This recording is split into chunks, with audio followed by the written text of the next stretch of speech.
반갑습니다. 이번에는 초보라도 실패하지 않는 토지 고르는 방법 8가지라고 해서 말씀을 드릴까 합니다. 내가 땅을 하나도 모르는 초보인데 뭐 땅을 꼭 사야겠다. 뭐 이런 분들이 가끔 있어요.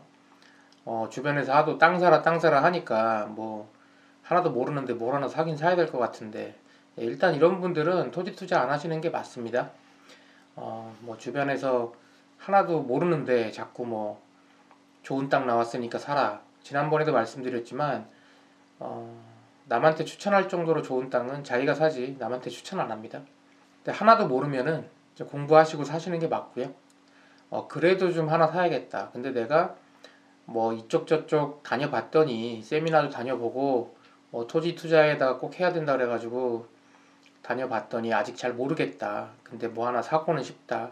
이런 분들을 위해서 제가 말씀드리는 몇 가지만 규칙을 지키면 사기 당하거나 실패하지 않는다 해서 제가 말씀을 드려볼까 하는데요. 싸게 사는 거, 뭐 좀 기발한 투자 이런 게 아니고 언제든지 팔기 쉬운 땅, 그러니까 무난하고 좋은 땅이라고 보시면 되는데 이런 땅이 아무래도 시세 대비 싸진 않겠죠. 제가 오늘 말씀드릴 때 뭐 가격을 저렴하게 사라 이런 말씀은 안 드려요. 왜냐면 초보분들이 이게 뭐 시세 대비 싼지 비싼지 몰라요. 제가 오늘 말씀드리는 거는 이 정도 요건에 맞는 땅이라면 가격이 비싸도 나중에 언제라도 다시 되팔기 좀 쉬우면서 많은 사람들이 좀 찾을 수 있는 그런 땅이라고 생각하시면 됩니다. 이것만 지키면 실패하지 않는다. 8가지라고 제가 주제를 정했습니다. 첫 번째부터 8번째까지 하나씩 제가 살펴보도록 하겠습니다. 첫째는 먼저 지역을 선정을 해야 되는데요. 일단은 교통 이슈가 있는 지역을 선정하는 게 좋습니다.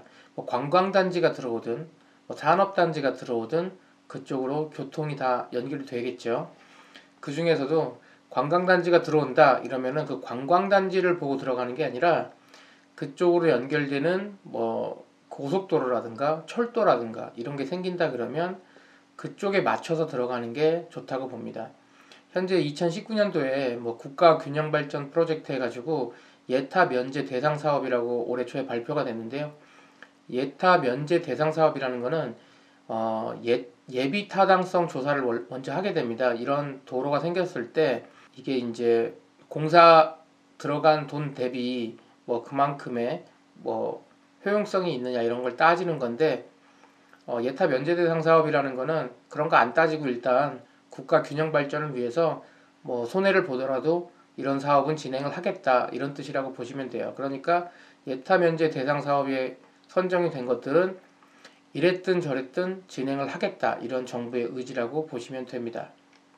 여러 가지 뭐 도로도 있고 뭐 철도도 있고 한데 뭐 이런 부분을 세세하게 알 필요는 없고요. 아마 부동산에 관심이 있어서 제 채널 보시는 분이라면 이미 주변에서 한두 번 어느 지역이 괜찮다더라 이런 얘기는 다 들으셨을 거예요.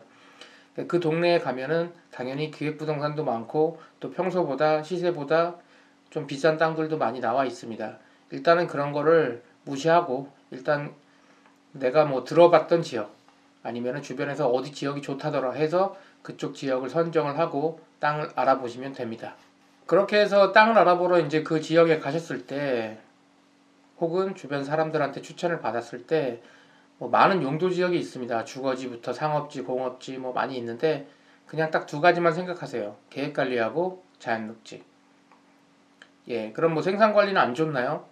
보전관리는 안 좋나요? 뭐 준주거가 더 좋은 거 아닌가 이렇게 얘기하실 수 있는데 맞아요. 다 좋은데 투자로 하기에 가격이 좀 적당하고 투자하기에 좋은 용도 지역은 제가 봤을 때 자연녹지하고 계획관리가 투자하기도 좋고 나중에 찾는 사람도 많아요. 그래서 그냥 다른 거 고민하지 마시고 그 동네 나와 있는 땅 중에서 자연녹지 혹은 그냥 계획관리만 보시는 게 좋습니다. 뭐 생산관리가 더 싸서 좋지 않나요? 맞아요. 그러니까 좀 고수나 중수 이상인 분들이 땅을 잘 아시는 분들이면은 생산관리를 하던 뭐 공업지를 하던 하다못해 농림지를 해도 되죠. 하지만 잘 모르신다. 그러면 이 2가지만 하십시오. 그러면 일단 나중에 매도할 때 손쉽게 매도를 할 수 있다는 얘기입니다. 땅의 모양은 당연히 정사각형에 가까운 걸 고르는 게 좋습니다. 완전히 정사각형은 아니어도 좀 직사각형이어도 되도록이면 정사각형에 가까운 거.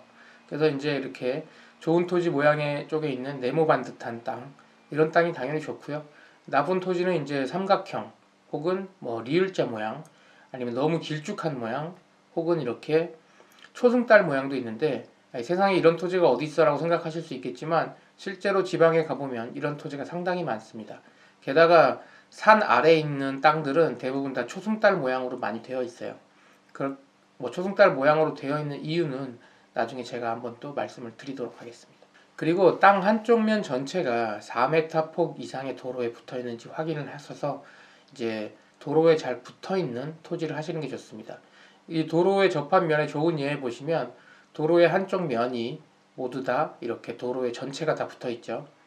물론 이렇게 도로에 접한 면에 나쁜 예 쪽에 있는 도로에 내 땅의 일부만 도로에 이렇게 붙어 있는 땅도 건축을 하거나 하기에는 뭐 나쁘진 않습니다만, 나중에 어쨌거나 내 땅을 다시 팔 때는 좀 비싸더라도 이렇게 도로에 이쁘게 붙어 있는 한쪽 면이 다 붙어 있는 게 여러모로 용도가 좋거든요.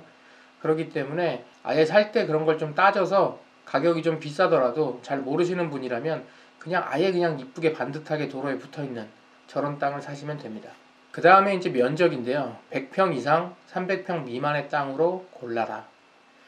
왜냐면 100평보다 작을 경우에는 건축에 불리한 경우가 많습니다. 물론 주거지나 상업지 같은 경우는 건폐율이 높기 때문에 이거보다 작아도 상관없어요.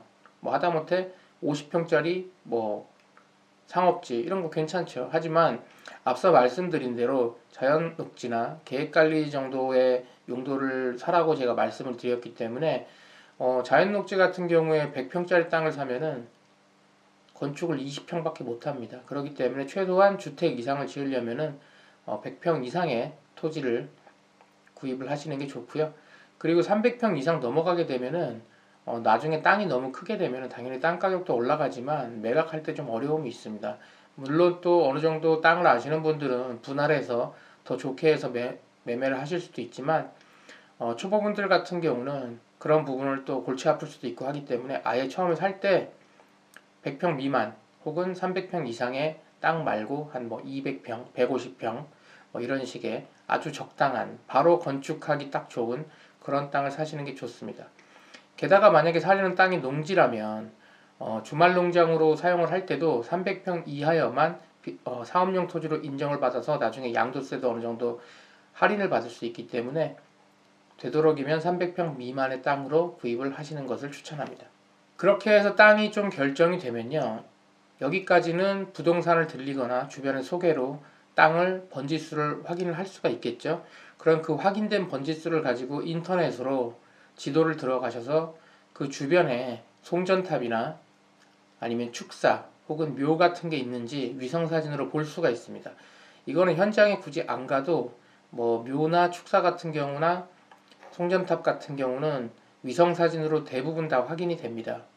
물론 축사 같은 경우는 실제로 가보면 없어져 있는 경우들도 꽤 있지만, 일단 너무 근거리에, 내가 사려는 땅 너무 근거리에 축사나 묘나 송전탑이 있다 그러면 좀 걸으시는 게 좋겠죠. 그 다음 이제 마지막으로 현장에 직접 가보시는 게 좋은데요. 직접 땅을 위에 올라가서 10분간 주변을 살펴보라고 제가 써놨는데, 왜 땅 위에 올라가서 10분간 주변을 살펴보라고 써놨냐면, 멀리서 지도로 혹은 뭐 영상으로 그 땅을 보는 것과 내가 직접 내 발로 그 땅 위에 올라갈 때는 느낌이 좀 다릅니다. 실제로 가보면 이거 생각보다 도로가 좀 안 좋네, 올라가 보니까 땅이 좀 많이 꺼져 있네, 이런 걸 알 수가 있어요. 그렇기 때문에 직접 한번 올라가서 주변을 한번 이렇게 쭉 한번 둘러보시면 뭐 냄새가 나는 경우도 있고요. 아니면 뭐 생각지 못했던 주변에 혐오시설이 있거나 가끔 마을 뭐 쓰레기 같은 거를 내 땅 위에 올려놓는 경우도 있습니다. 그 살려는 땅 위에.